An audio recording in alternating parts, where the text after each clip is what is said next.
What's up, everybody? It's Greg Burge with Delta Financial, and this is the Be the Difference podcast. This podcast is all about making you better in your life and in your business with coaching on sales, leadership, mindset, marketing, everything under the sun when it comes to being an entrepreneur. Today, we've got a very special episode for all of you. I want to talk to you about something that's pretty impactful for me, has been impactful for me in my sales career, and that is the power of reciprocity. So very often when I first started in sales in my very first company, I was always told that we had to build rapport in the sales process, in the appointment with the client before you could continue on. And that's a common thing. And so the sales trainer took me on a ride along on an appointment where we went together and we went to the home. And while we're in the home, he spent a ton of time talking about pictures that were on the walls, the weather, where they came from, all kinds of just random, minute stuff that had nothing to do with why we were there, until they started to smile when they were talking to him. And once they started to smile and maybe chuckled a little bit, then he would start the process. Then he would start the sales process. And that was his way of trying to build rapport that I looked at and I watched it. It felt awkward to me. And I said to myself, like, I don't think I can do that because I don't want to have a bunch of menial side talk and trying to come up with something just by looking at pictures on the wall or something like that. Like that did not strike me as effective or even professional. So I did something else. I just went ahead and started getting to work, right? When I would go to my appointments, I would get right into the process. And it took me some time to realize that, rapport is important and building rapport is important, but there's ways that you can build rapport without having to waste time or come off as salesy. Because that's exactly what happens, is that when you start to talk to them about stuff that you're really not interested in, they can tell that. Anyone can tell that. Anyone can know that you're just saying that stuff in order to get them to feel comfortable and let their guard down. And all that's going to do is it's going to make them put their guard up, right? So what I did instead, and what I learned, was that through the art of communication, it's an influence. What it really is showing an understanding. You can get straight to work, because here's the fact that no one's really telling you, and you need to understand, is that the client doesn't give a shit about anything that you have to say at the beginning of the appointment. The client doesn't give a shit about how long you've been in business. They don't give a shit about your license. They don't give a shit about your kids. They don't give a shit about where you came from, what the weather's like. They don't care. Nobody cares. They only care about themselves. And how can you help them? Well, the only way that you know that how you can help them is by asking them questions and understanding what their situation is. So what I started to do was I kept my intro really, really short, extremely short. Like, hey, I'm Greg. I'm here just to see how I can help you. So all I'm going to do is have a couple of questions. I'm going to get to know you. I'm going to see what you're looking for. I'm going to see what's most important to you. I'm going to see what you can be approved for. I'm going to come up with some options based on all that information that you give me. And if one of those options makes sense for you, then fantastic. I'm going to get you helped out. I'll be your advisor for life. You're stuck with me. If not, no worries. That's fine. I'm just here to have a conversation. Is that fair? And nobody tells me, is like, no, that's not fair. Everyone's like, yeah, that's fair. That's cool. Okay, perfect. Let's get started. Then I jump into questions about them.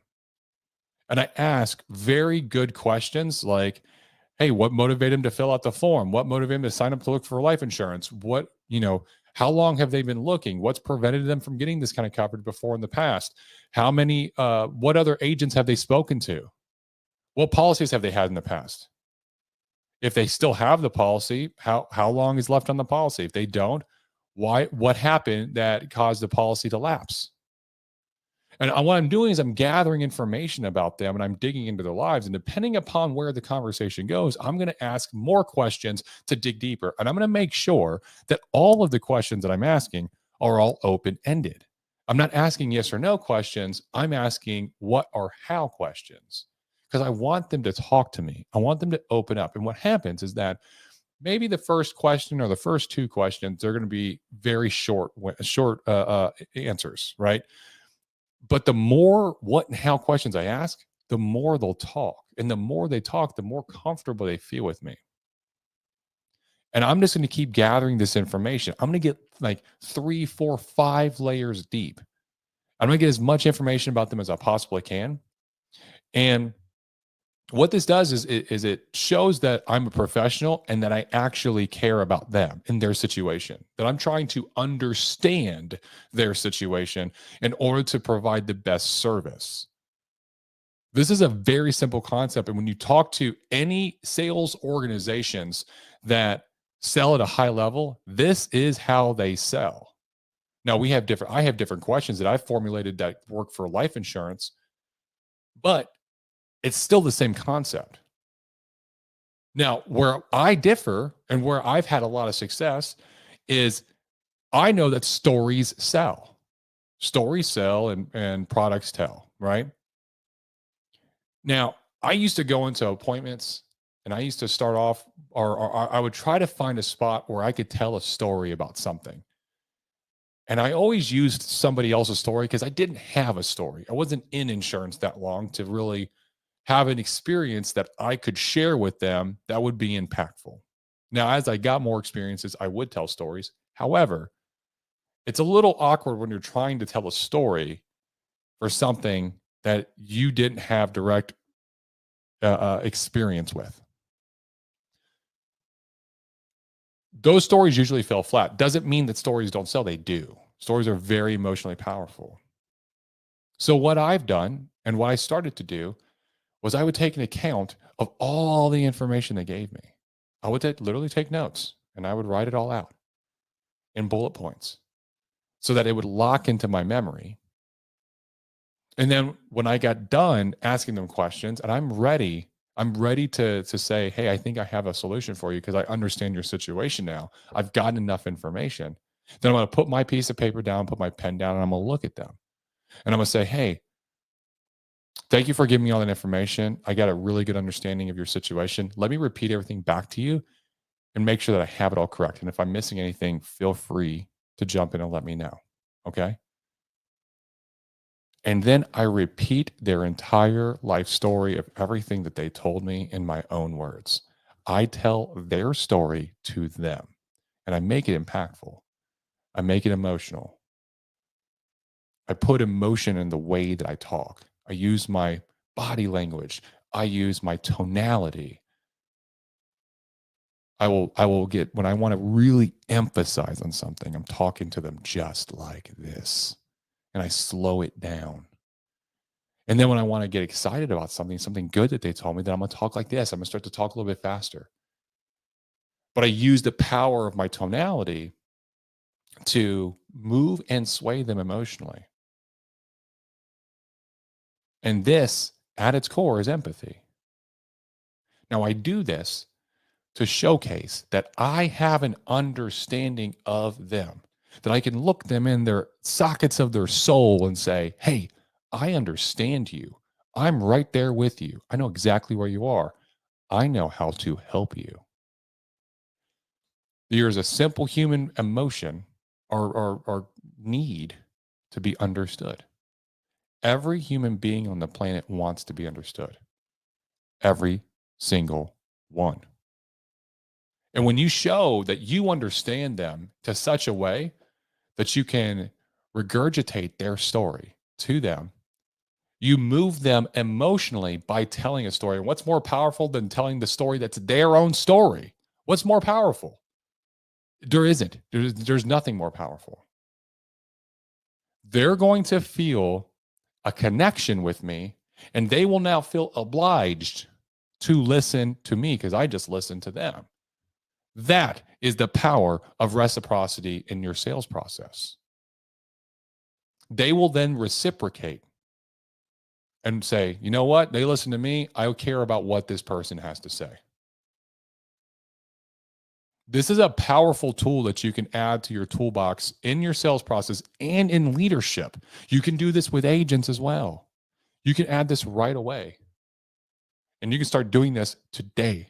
This is powerful.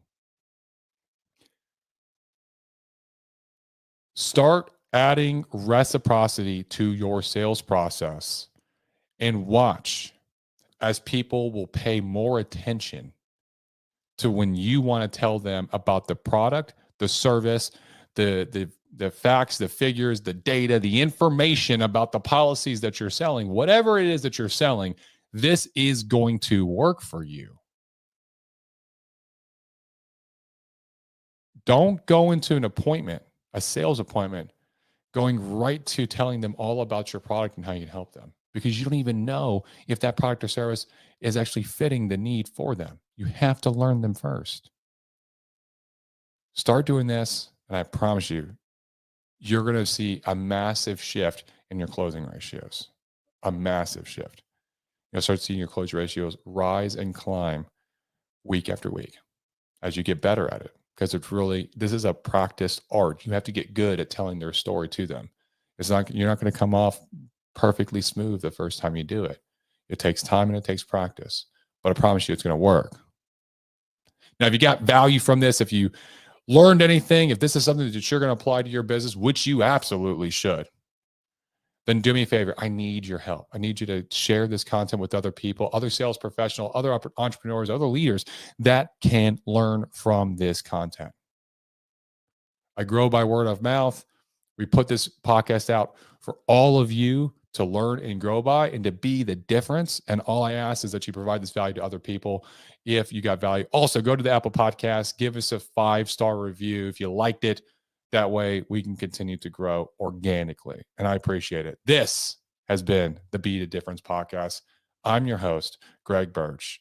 Until next time, deuces. We'll see you.